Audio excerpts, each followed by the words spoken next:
네, 다음 시작하겠습니다. 이번에는 공익사업의 준비 단계. 이거를 먼저 설명을 좀 드리고 시작을 해야겠네요. 잠시만요. 모든 법은 전체 큰 틀을 먼저 보고 나서 세부적인 조항을 보는 식으로 공부하는 게 효율적이거든요. 우리 법 같은 경우에는 사업의 준비 단계, 사업의 준비 단계, 그 다음에 사업 인정 단계,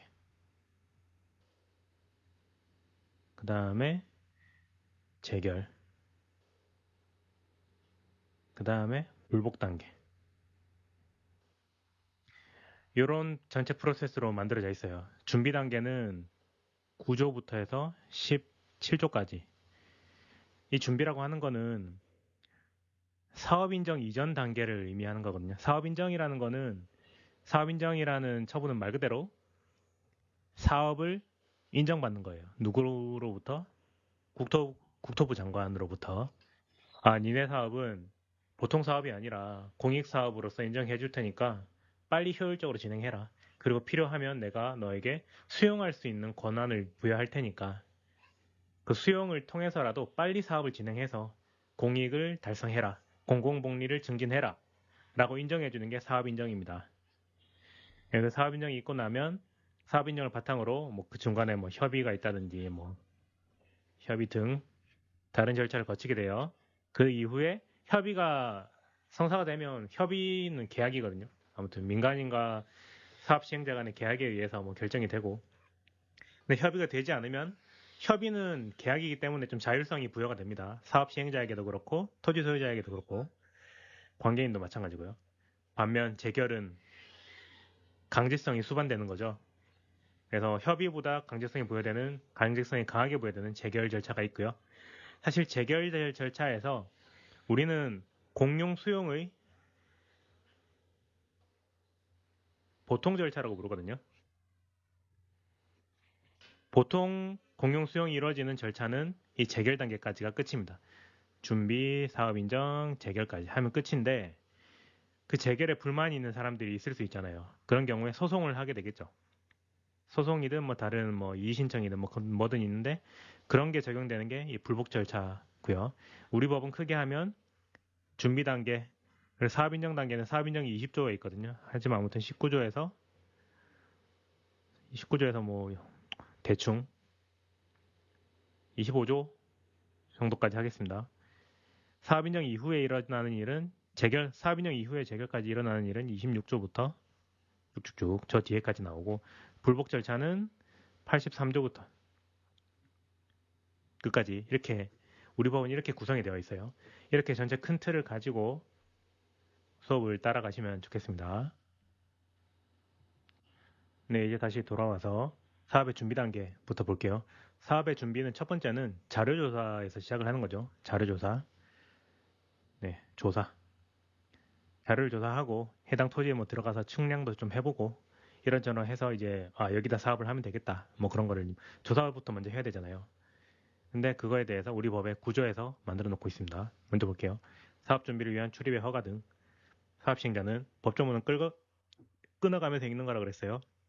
사업 시행자는 공익사업을 준비하기 위하여 타인이 점유하는 토지에 출입하여 측량하거나 조사할 수 있다. 사업 시행자는 이렇다는 거예요. 사업 시행자는 1항에 따라 측량 조사를 하려면 시군구청장의 허가를 받아야 된다. 허가받고 들어가서 할 수 있다는 거죠. 사실 남의 땅에 들어가서 아직 사업 인정도 없었는데 사업 인정이 발생하기 전에 사업 인정을 얻기 전에 사업 시행자는 뭣도 아닙니다. 사실 그냥 민간 기업이에요. 민간 기업이 남의 땅에 들어가서 측량 조사를 하려면 당연히 무슨 행정적인 허가든지 뭐든지 필요하겠죠. 권한을 부여받고 나서야 비로소 들어갈 수 있는 거예요. 허가를 받아야 된다. 그래서 이때 허가는 사업 시행자가 가지지 않고 있던 권한을 부여해주는 행위이기 때문에 설권적 권리를 설정해주는 설권적 처분으로서 가항상 특허에 해당하는 거죠. 아무튼 됐고 3항 뭐 필요 없으니까 생략했어요. 4항 사업 시행자는 1항에 따라 타인이 점유한 토지에 출입하여 측량조사함으로써 발생시키는 손실을 보상해야 된다. 네. 손실 보상의 근거 규정은 9조 4항입니다. 앞으로도 이제 비슷한 전 이걸 표현하기를 자잘한 손실이라고 표현하거든요.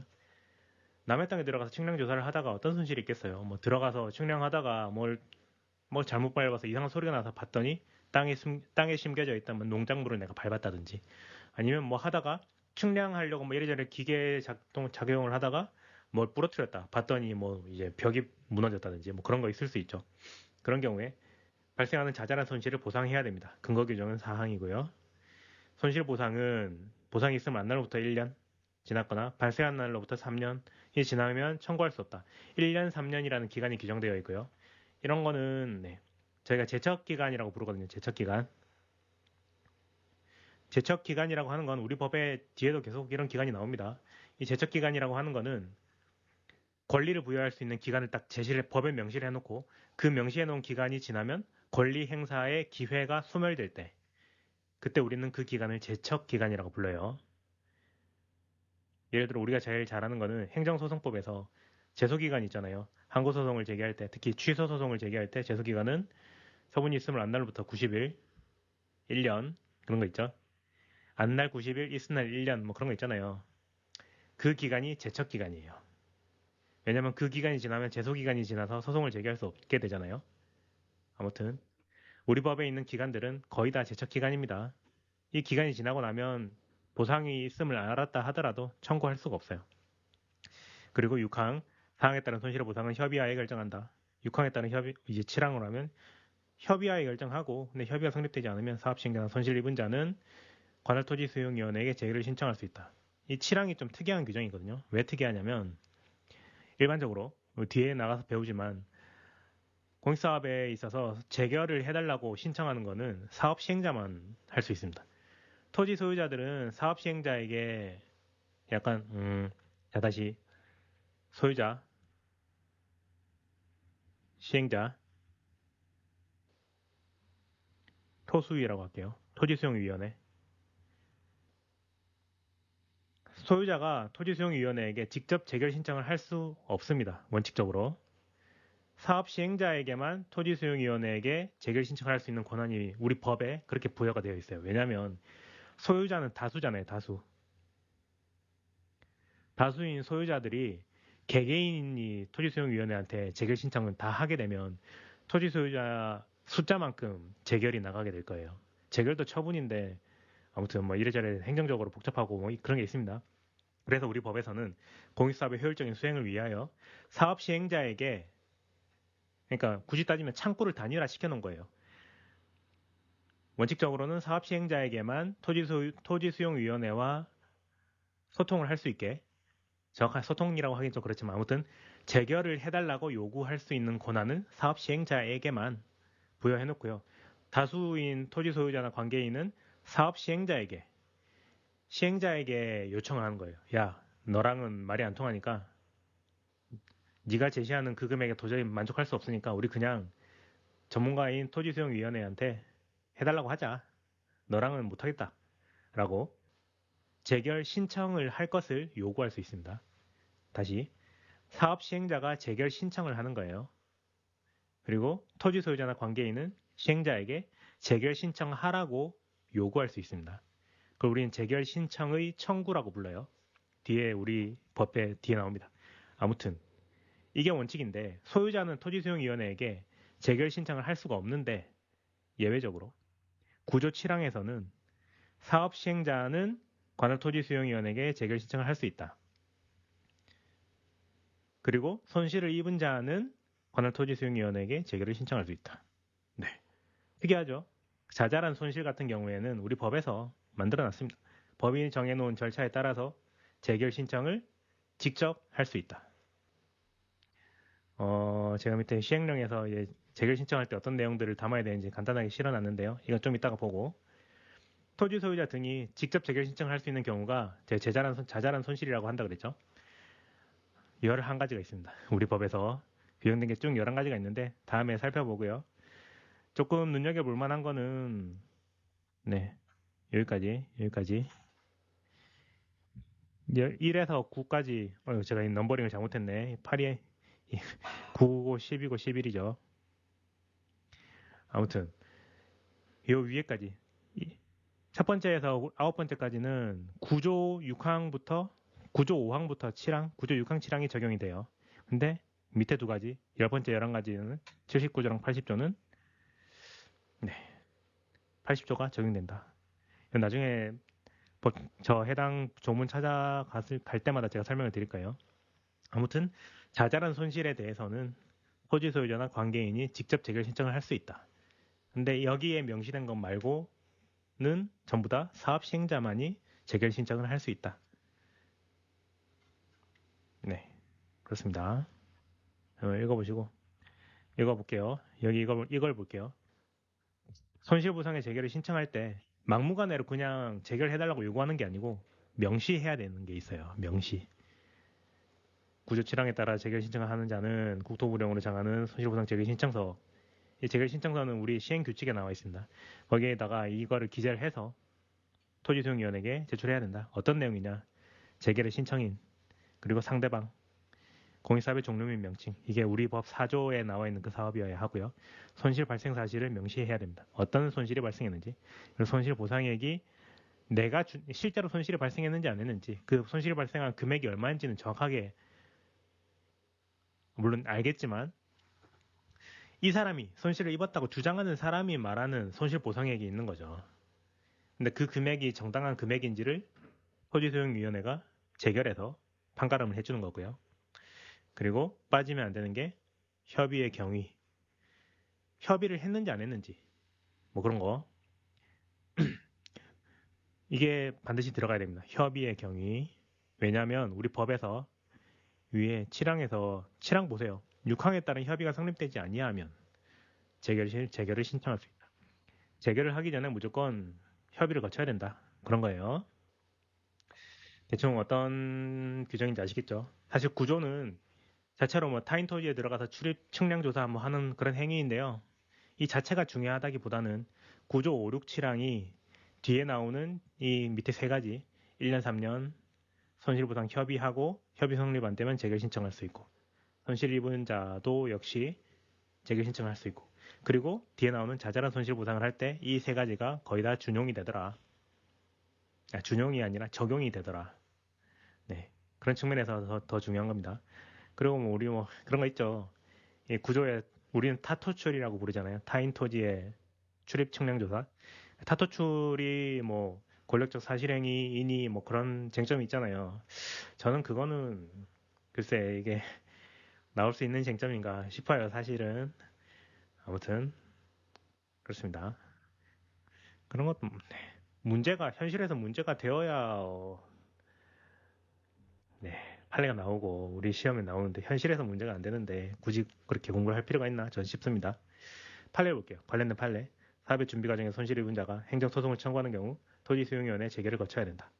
그래서 손실을 입었다고 주장하는 자가 재결을 협의도 하지 않고 재결도 거치지 않고 곧바로 손실보상을 청구하는 경우에 그리고 사업 시행자한테 돈 달라고 손해배상을 청구하면서 손해배상은 아니겠지만 아무튼 죄송해요. 손해배상이 아니라 손실보상을 주장하면서 곧바로 소송을 할 수 있는가라는 쟁점이 있어요. 우리 시험에 굉장히 자주 나오는 쟁점 중에 하나입니다. 손실을 입은 자가 재결 절차를 거치지 않고 곧바로 행정소송을 청구할 수 있는가? 어디서 많이 들어본 이야기죠. 네. 우리 시험에 굉장히 빈출되는 쟁점입니다. 그리고 거기에 대한 결론은 안 된다. 우리 법에서 정한 재결 절차는 필수적인 절차이다. 우리 법에서는 곧바로 소송으로 가지 말고 사실 판사들이 뭘 그렇게 잘 알겠나. 토지 수용과 관련된 학식과 경험을 갖춘 전문가는 토지 수용위원회라고 해서 따로 만들어져 있으니까 그들에게 먼저 한번 자문을 구해서 행정적으로 이게 사법부로 넘어오기 이전에 행정적으로 해결이 가능하다면 그 선에서 해결해라. 재결을 거쳐서 모두가 동의할 수 있는 수준의 뭔가가 합의가 이루어진다면 그 이제 토지 소유자나 관계인이 있고 사업 시행자가 있고 토지 수용위원회는 제3자잖아요. 중립적인 입장에서 그것도 그 중립적인 입장에 있는 사람이 학식과 경험을 갖춘 전문가가 중재를 내려줄 수 있고 그 중재에 모두가 동의할 만하다면 굳이 소송을 할 필요가 있나요? 우리나라에서 또 소송을 하면은 무조건 대법원까지 가죠. 무조건은 아니지만 우리나라는 3심제이지만 사실 대법원 간단 말이죠. 몇 년 걸린단 말이에요. 공익사업의 효율적 수행이 중요한 상황인데 지금 우리는 지금 보상보다도 우리 법의 방점은 공익사업의 효율적 수행에 있단 말이에요. 그 우리 법 4조에 나와 있던 국방군사 뭐 이런 중요한 공익을 달성하기 위해서 수용이라는 너무나 강력한 조금 거칠은 수단까지 써가면서라도 공익사업을 하려고 하는데 소송을 하고 싶겠어요? 소송하지 않고 최대한 빨리 진행하길 원하지. 아무튼 우리 입법자의 취지는 그겁니다. 입법 취지는 재결 절차를 반드시 거쳐라. 그래야 소송을 불필요한 분쟁을 조기에 차단하고 네. 또 소송은 정말로 강제성이 있잖아요. 반면 재결은 그래도 아무튼 이제 조금 소프트한 수단이란 말이에요. 가급적인 소프트하게 진행하고 소송은 진짜 최후의 수단으로 써라 라는 게 우리 입법자의 취지입니다. 그런 입법자의 취지를 생각해보면 토지수용위원회 재결을 거치는 것은 필수적인 절차로 보아야 한다. 그렇습니다. 제 답안지 문장 요거 먼저 보고 판례를 한번 읽고 넘어갈게요. 판례는 공익사업법이 협의 재결 쟁송의 절차를 규정한 입법 체제를 고려하면 단계적으로 불복 절차를 만들어 놨단 말이에요. 손실을 입었다고 주장하면 협의 먼저 해라. 근데 협의가 안 됐을 때 곧바로 소송으로 넘어오지 말고 재결해라. 재결을 했는데도 즉 재결에서 나온 결과에도 불만이 있다면 그제서야 이의 신청을 하든 소송을 하든 그때 해라 라고 법에 규정이 되어 있어요. 그 취지를 생각을 해보면 단계적인 구조로 입법을 해놓은 취지를 생각을 해보면 손실을 입은 자는 재결을 거친 이후에 재결에 불복할 때 그때야 비로소 공익사업법 규정으로 우리 법 83조와 85조죠.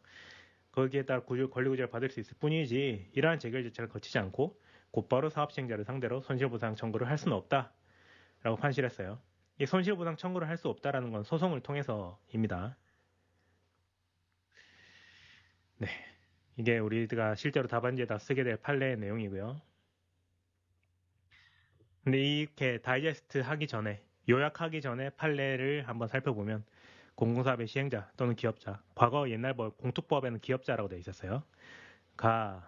기업자가 관계법령상 수용 또는 사용 목적물에 대한 권리를 취득하여 사업을 시행하기 전까지 그로 인한 손실을 미리 보상할 의무가 있음에도 불구하고 이러한 보상 절차를 이행하지 않고 소유자 또는 관계인으로부터 동의도 얻지 않은 채 공익사업을 시행하여 그 공목적물에 대해서 이렇게 침해를 가한 경우 불법 행위로 인한 손해배상으로서 민사소송을 제기할 수 있으면 변론으로 하고 그거는 일단 변론이란 건 다른 이야기라는 뜻이 변론 뭔지 아시죠?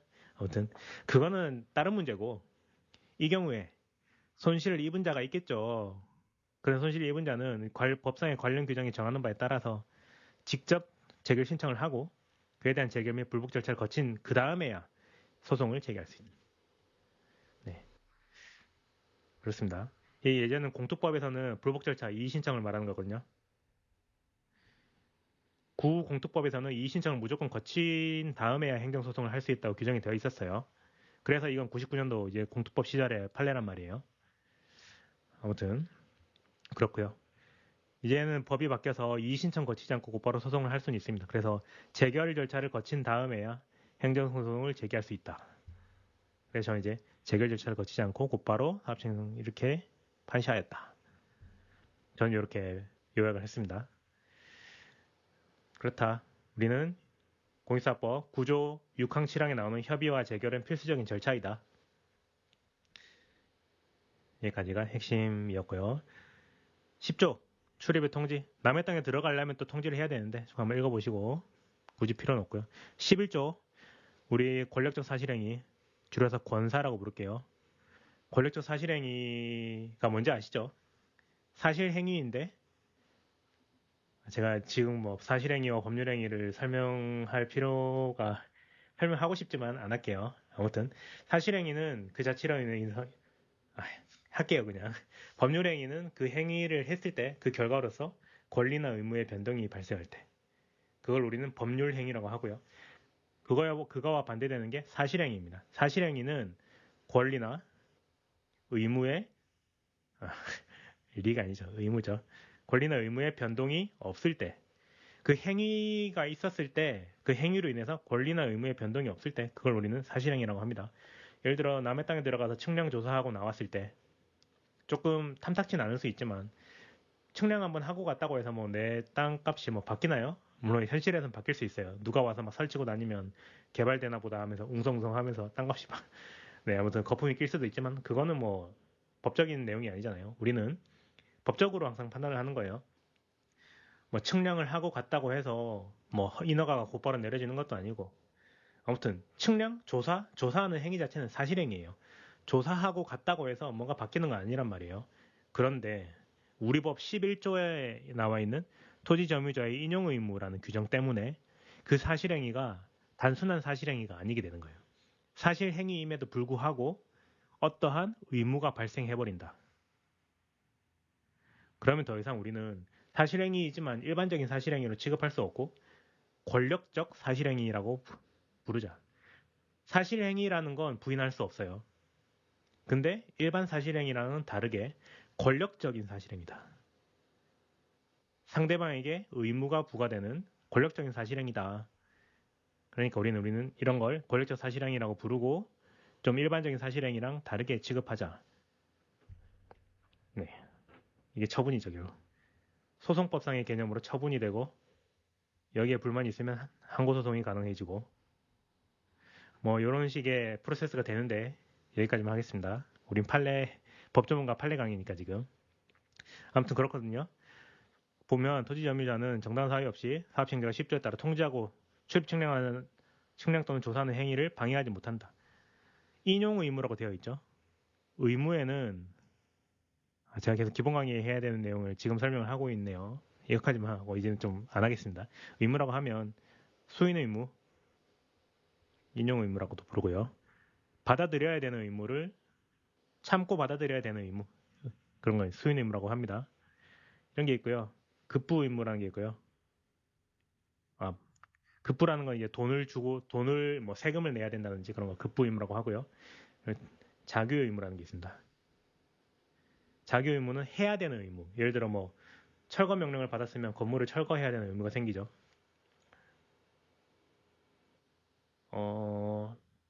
하나 빠졌는데 의무가 네 가지인데 죄송해요. 지금 시간이 없으니까 여기까지만 할게요. 아무튼 이런 게 대표적인 의무란 말이에요.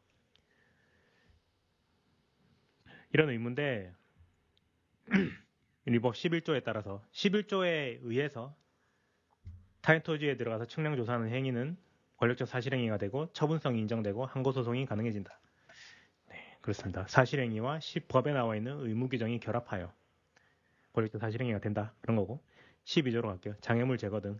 이것도 전부 다 측량 조사하기 위해서 들어갔는데 발생하는 일들이에요. 측량 조사를 하러 갔는데 장애물이 너무 큰 장애물이 있어서 저 장애물을 제거하지 않고는 측량 조사가 어렵다 싶을 때는 소유자 및 점유자의 동의를 받고 시장군수 구청장의 허가를 받고 장애물 등을 제거를 할 수 있다. 뭐 이런 게 있습니다. 그리고 장애물 제거하다가 발생한 손실보상에 대해서는 구조 5, 6, 7을 준용하여 규정을 준용한다. 5항이 기간이었고 6항이 협의였고 7항이 재결이었죠. 기억하세요. 5항이 1년 3년, 6항이 협의, 7항이 재결. 그런 거고 실제로 이제 저도 이제 현업을 보상평가를 하러 나가면 이런 일들 종종 있거든요. 장애물이 그러니까 이제 산을 깎아야 되는 사업인데 뭐 고속도로를 만든다든지 아무튼 산을 깎아야지만 할 수 있는 사업인데 그 산 밑에 뭐가 깔려 있는지 안반으로 이루어져 있는지 아니면 말랑말랑한 뭐 표토층으로 되어 있는지 그런 걸 알 수는 없단 말이죠. 그런 경우에는 땅을 좀 파봐야 됩니다. 근데 땅을 파기 위해서 뭐 작업을 하다 보니까 거기에 뭐 다른 게 있을 수 있단 말이죠. 그런 경우에 장애물 제거 실제로 장애물 제거 이거는 거의 항상 있는 일이다. 그렇게 생각하시면 되겠고 13조 뭐 뒤에 거 됐고요. 여기까지가 조사하는 단계였고 조사가 다 끝나고 나면 사업시행자는 토지조서와 물건조서를 작성합니다. 그리고 그렇게 작성한 조서를 가지고 협의에 임하게 되겠죠. 아무튼 보겠습니다. 사업시행자는 공익사업의 수행을 위하여 20조에 따른 사업인정 이전에 협의에 의한 토지 등의 취득 또는 사용이 필요할 때에는 토지조서와 물건조서를 작성한다. 네. 뒤에 뭐 쭈쭈쭈 있는데 생략을 할게요. 핵심은 필요한 때에는입니다. 필요할 때. 여러분 이거 자 16조 협의 사업인정 이전의 협의죠. 사업인정 이전의 협의라는 절차가 있는데 이게 필수적인 절차인가요? 그러면 26조 협의는 필수적인 절차인가요? 이런 문제 있잖아요. 우리 기출에도 몇 번 나왔잖아요. 2번인가 3번 나왔죠. 그때 26조 협의는 필수적인 절차고요. 16조 협의는 필수적인 절차가 아닙니다. 왜냐하면 법에서 그렇게 만들어놨기 때문이죠. 26조는 나중에 법조문을 보게 될 텐데 협의를 무조건 하라고 해놨어요. 예외적으로 참고로 26조의 협의는 사업 인정이 있고 나서 그 이후에 있는 협의고 16조의 협의는 사업 인정 이전 단계의 협의란 말이죠. 14, 15, 16조 사업 인정 이전에 협의 취득을 하고 싶다면 14, 15, 16, 17조가 그렇게 적용이 된단 말이에요. 아무튼 우리 법에서는요. 14, 15, 16, 17이 세트로 이루어지는데 그 세트의 출발점은 14조 1항입니다. 사업 인정 이전에 협의에 의한 토지를 미리 취득해야 될 때 또는 사용을 미리 해야 될 때 그렇게 할 게 필요할 때에는 토지 조서 물건 조서 작성을 하고 필요할 때에는 14조에 따라 필요할 때에는 보상계획에 열람 공고를 하고 그리고 14조에 따라서 필요할 때에는 사업 시행자는 토지 소유자 관계인과 성실하게 협의해야 된다. 네, 다 필요한 때에는 하는 거예요. 사업 인정 이전에 소유권을 미리 확보해야 되는 사업들이 있죠. 그런 사업을 할 때 예를 들어 뭐 토지 소유자의 70%의 동의를 못 얻어야 된다든지 아니면 소유권의 얼마를 미리 취득한 상태여야 한다든지 그런 이제 개별적인 법률에서 그런 규정들이 다 있단 말이에요. 그래서 필요한 경우에는 14, 15, 16조가 적용이 되는 것이고 그렇기 때문에 필요하지 않으면 이 협의 안 해도 되잖아요. 그래서 16조의 협의가 필수적인 절차가 아닌 겁니다. 이해되셨나요? 이제 쭉쭉 읽어가 볼게요. 사업 시행자는 공익사업의 수행을 위하여 20조에 따른 사업 인정 이전의 협의에 의한 토지 등의 취득 또는 사용이 필요한 때에는 조서를 작성한다. 명세표 같은 거거든요. 리스트예요. 리스트.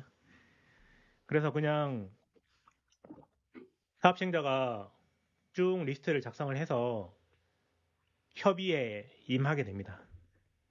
제가 뒤에 넣어놨나? 그렇죠. 협의를 할 때요. 우리 보상법 16조, 보상법 시행령 8조에 보면 협의의 절차 방법에 대해서 해놨단 말이죠.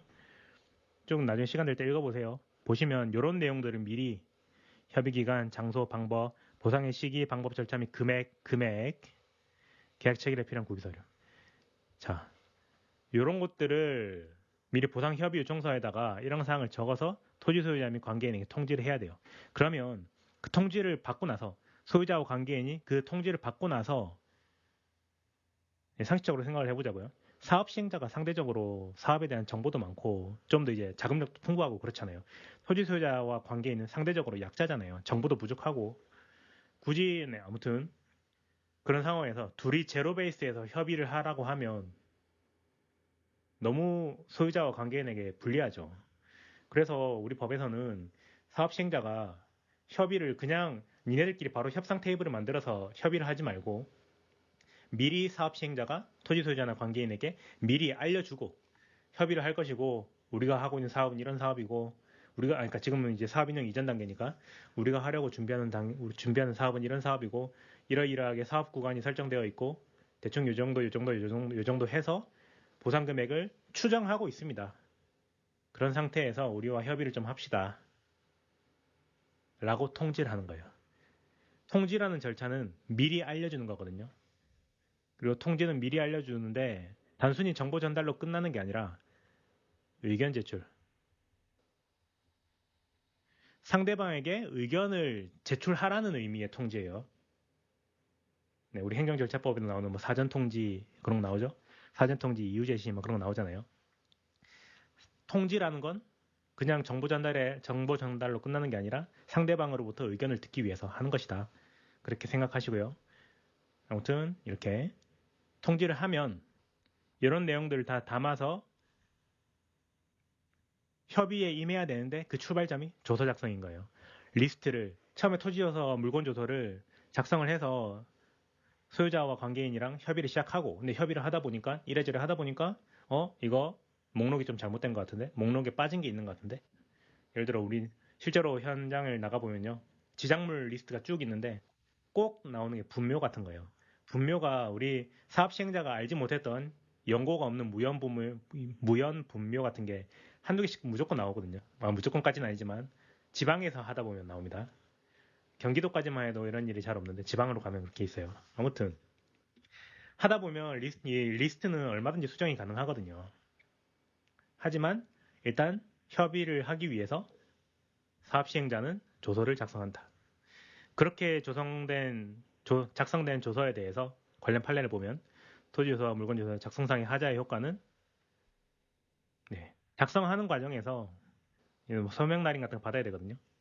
서명 날인은 받아야 되는 거 우리 법에 나와 있는 절차라서 물론 받아야 되는데 서명 날인을 받지 않은 경우에는 절차상의 하자가 되는 것이고 아무튼 그런 건데 아예 제가 이걸 보려는 게 아니었는데 밑에 판례를 보려는 거였는데 죄송합니다. 재결해서 토지조서에 표시된 이용사항대로 보상하는 것은 아니다. 조서는 말 그대로 처음에 이제 사업을 조사하고 이제 최초의 리스트 같은 거란 말이에요. 근데 재결이란 건 수용 재결을 보통 말합니다. 그런 재결에서 하다 보니까 조사를 제대로 하려고 하다 보니까 빠트린 게 있었다. 그러면 좀 추가해도 되는 거예요. 아니면 이용 상황을 전답으로 봤는데 실제로 가봤더니 거기다가 뭐 이제 근린생활 시설 같은 걸 이제 따로 만들어 놓고 불법 건물 같은 거 지어 놓고 거기다가 이제 장기간에 걸쳐서 뭐 백숙을 만들어서 팔고 있었다든지 실제로 지방 가면 그런 경우가 많습니다. 아무튼 이용 상황이 조서에는 전답으로 되어 있는데 실제로 조사를 해보니까 뭐 대지로 이용하고 있다. 상업용으로 이용하고 있다. 그런 경우에는 현황대로 무상을 하는 거죠. 아무튼 조서는 들어보셨을 거예요. 조서는 뭐 뭐라더라. 저는 뭐라더라. 까먹었네. 전 죄송합니다. 별 의미 없는 건 제가 까먹는 안 좋은 습관이 있어가지고 조서에 뭐라 그러더라. 아무튼 조서가 뭐 진실의 추정력이라고 하나요? 아무튼 그런 건 없다. 뭐 그런 내용 있잖아요. 그래요. 저는 그런 어려운 표현은 모르겠고 조서는 구속력이 없다. 조서대로 할 필요는 없다. 라는 겁니다. 그래서 협의취득의 전제로서 이렇게 토지 조서를 보상계획과 함께 공고하고 개별 통지했다 하더라도 중토위가 정당한 손실보상 금액을 결정함에 있어서 반드시 조서에 표시되는 대로 이용상을 기준으로 해야 되는 건 아니다. 네. 조서는 구속력이 없습니다. 그래요. 그렇지만 조서를 작성하는 과정에서 조서 작성이 아까 우리 서명날인이라고 했죠. 서명은 이제 실제로 사인을 하는 거고 날인은 도장 찍는 겁니다. 자필로 서명하고 도장도 찍고 그 서명날인을 받아야 비로소 이제 아무튼 그런 게 있는데 그런 절차를 받지 않은 경우에는 이거 죄송해요. 그냥 협의네. 처음부터 보겠습니다. 기업자가 사업 시행자가 조서를 작성함에 있어서 토지수용법은 이제 지금은 아니죠. 그럼에 있어서 토지 소유자를 입회시켜서 이에 서명 날인을 하지 않게 하였다고 하더라도 조서 작성을 할 때 입회해서 이제 같이 이제 와서 이제 입회 뭔지 아시죠? 제가 국어를 설명할 필요는 없죠. 입회해서 서명 날인을 하게 하도록 옛날 법에 그렇게 돼 있었나 봐요. 그렇게 하지 않고 자기들끼리 사업 시행자 임의로 조서를 작성했다 하더라도 그러한 사유만으로는 토지에 대한 수용 재결 및 이의 재결까지 무효로 된다고 할 수는 없다. 조서 작성을 하는 과정에서 서명 날인을 받지 않고 사업 시행자가 좀 날치기로 했나 보네요. 날치기로 했다면 그 조서 작성에 하자가 있죠. 그리고 그렇게 하자 있는 조서를 바탕으로 사업 인정도 받고 쭉쭉쭉 진행이 된 경우인가 봐요. 저 옛날에 2003년이네. 2005년. 이런 경우에 설령 조서 작성의 하자는 인정, 사업 인정의 하자도 인정, 하지만 그것만으로 수용 재결 및 이의 재결까지 무효로 할 수는 없다. 네, 그런 내용입니다. 하자는 조서 작성상의 하자는 사업 인정에 미친다. 사업 인정이라는 처분의 절차상의 하자에 해당하고요. 그 위법의 정도는 취소 정도에 그치는 거예요. 사업 인정이라는 처분의 취소 사유에 그치는 것이고 무효로 볼 수는 없는 것이고 따라서 하자 승계로 이어지는 겁니다. 사업 인정은 절차상 하자가 있었지만 수용 재결과 이의 재결까지 무효로 만들 정도까지는 아니다. 만약에 절차상 하자가 이 사업 인정 과정에서의 절차상 하자가 무효로 볼 정도의 중대하고 명백한 하자였다면 사업인정은 무효인 것이고, 무효라는 거는 애초부터 효력이 없었던 게 무효거든요. 무효인 사업인정을 바탕으로 해서 터잡아서 이루어진 수용재결과 이의재결은 당연히 무효가 돼요. 왜냐하면 출발점이 무효로서 아예 없었던 행위로 본다면 이것도 무효가 되는 게 당연하죠. 그래서 하자승계랑 연결이 되는 겁니다. 절차상 하자이고 절차상 하자 중에도 뭐 큰 경우에는 무효로 볼 수도 있는 경우도 있겠지만 적어도 조서 작성상의 하자는 무효로 볼 정도까지는 아니다. 네, 그런 내용입니다. 여기 밑에는 다른 케이스인데요. 협의할 때 협의 요청을 하지 않았다거나 협의 경위서를 작성함에 있어서 서명 날인 받지 않고 날치기로 했다는 그런 경우가 있다고 하더라도 역시 마찬가지로 협의도 사업 인정을 하는 절차 중에 하나거든요. 그래서 협의를 하는 과정에서 절차상의 하자가 있었다면 그건 역시 사업 인정의 절차상 하자이고 그 위법의 정도는 일반인이 볼 때 명백하다고 볼 정도는 아니어서 무효로 볼 정도는 아니고 따라서 하자 승계는 인정되지 않고 당연무효 수용재결과 이의재결의 당연무효 사유가 될 수 없다. 뭐 그런 판례입니다. 큰 틀로 보면 하자 승계랑 관련된 문제 판례였네요. 밑에 계속 가볼게요. 일단 말이 너무 길었지만 14조에 따라서 필요해서 사업 인정 이전에 취득하거나 사용이 필요해서 조서 작성을 한 경우에는 그 후속 절차를 착착 밟아 나가겠죠. 그때 협의하기 전에 보상 계획을 열람 공고시켜야 된다. 열람은 일반인한테, 그 통지는 소유자와 관계인에게, 공고는 일간신문, 주로 이제 뭐 조선일보 그런 데 말고 뭐 아시아경제 그런 좀 광고비가 싼 신문을 보시면 종종 나옵니다. 네, 이런 지역에 공익사업이 진행이 되고 뭐 부상 계획은 이렇다. 일간신문까지 찾아보시는 수험생은 없겠죠. 아무튼 이런 걸 알리는 이유 역시 토지 소유자와 관계인이 사회적으로 약자고 정보가 부족하고 그렇기 때문에 미리 알려주고 협의를 할 때 충분히 알아보고 자기들이 할 수 있는 대비를 하고 나서 조금 대등한 위치에서 협의를 할 수 있도록 법이 토지 소유자와 관계인을 사회적 약자로 보고 좀 보호를 하는 겁니다. 그런 취지로 보시면 되고 이 안에 있는 내용은 크게 뭐 중요한 게 아닙니다. 16조로 오면 16조의 협의. 16조 협의는 규정은 간단하죠. 사업 시행자는 토지 등에 관한 보상에 관하여 소유자 및 관계인과 성실하게 협의해야 된다. 네, 성실하게 협의를 하기만 하면 됩니다. 반드시 협의를 봐야 되는 건 아니에요. 지금 그러면 사업 인정 이전에 필요해서 협의를 했는데 성실하게 협의를 했는데 협의가 성립이 안 되면 어떡하냐? 사업 시행자는 아무것도 못합니다. 사업 인정을 받아야 그 다음 스텝으로 넘어갈 수가 있어요.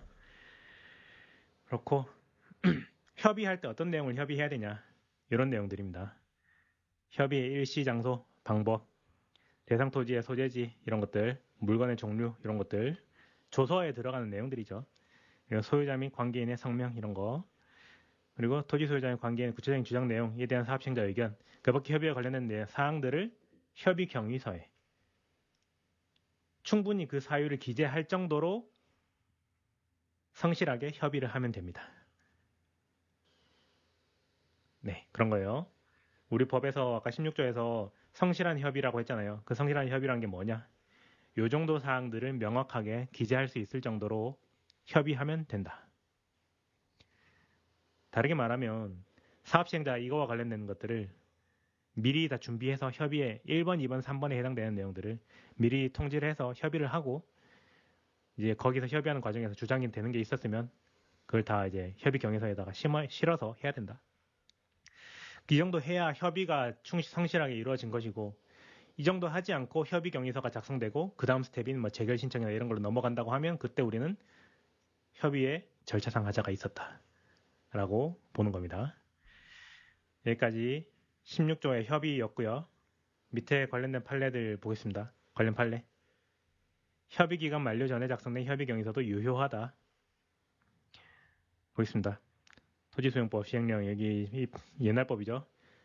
원칙적으로 우리 협의 기간을 규정해 놓은 규정이 있거든요. 근데 우리 법에서는 협의 기간을 최소 60일로 규정하고 있습니다. 뭐 60일 이내에서 이제 플러스 마이너스 조금 할 수 있지만 아무튼 최소 60일 정도 해서 성실하게 협의해라. 성심성의껏 협의를 해라. 라고 규정을 해놨는데 그 기간 내에 협의가 성립되지 않으면 그 기간이 경과한 후에 협의 경위서를 작성하고 그 다음 스텝으로 재결을 하든 재결 신청을 하든 그렇게 넘어가도록 규정한 것이라고 볼 것이지만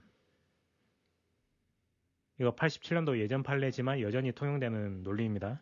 토지 소유자 및 관계인이 협의에 불응할 의사를 명백히 표시했거나 의사를 명백히 표시했거나 협의 기간 만료일까지 기다려도 협의가 성립될 가망이 없을 것이 명백하다면 핵심은 명백이에요.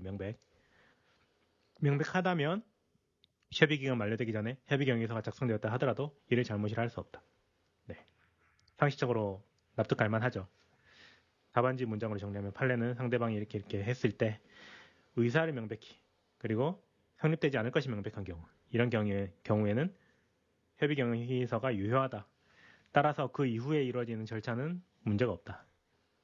절차상 하자가 아니다. 라는 걸로 가면 되겠습니다. 그 밑에는 관계인에 대한 협의는 필수적인 절차이다. 네. 협의는 필수적인 절차예요. 왜냐하면 법에서 무조건 거치라고 해놨기 때문에. 근데 아까 말씀드린 것처럼 16조의 협의는 사업인정 이전 단계잖아요. 그 이전 단계의 협의 같은 경우에는 개별적인 법률에서 특별히 규정하고 있지 않는 이상은 필수적인 절차는 아니다. 그런 거예요.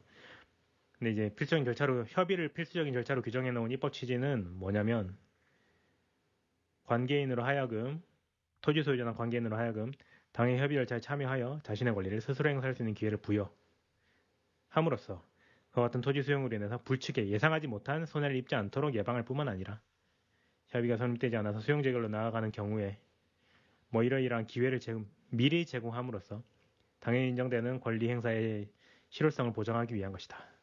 네. 미리 통지를 하고 협의를 해야 그 다음 뭐 재결 절차로 넘어가든지 뭐 추후에 무슨 일이 발생할 수도 있잖아요. 그걸 미리 준비할 수 있다. 미리 준비할 수 있도록 토지 소유자와 관계인을 보호하자라는 입법 취지가 있는 거예요. 그렇다. 그래서 협의가 필수적인 절차입니다. 토지 소유 관계인으로 하여금 협의를 통해 자신의 권리를 스스로 행사할 수 있는 기회를 부여하는 것으로서 필수적인 절차로 판시하였다. 여기까지. 협의고요. 협의가 이루어지고 나면 협의 자체는 사실은 계약이 아니고 협의가 성립되었을 때에는 계약을 체결하여야 한다. 16조와 17조까지 다 해서 그걸 우리는 계약이 체결되었다. 그때 체결된 계약을 뭐 사법상 계약이라고 한다. 뭐 그렇게 이야기를 하는 거죠. 그런 거고요. 이거는 한번 끊었다가 가야 될 것 같네요.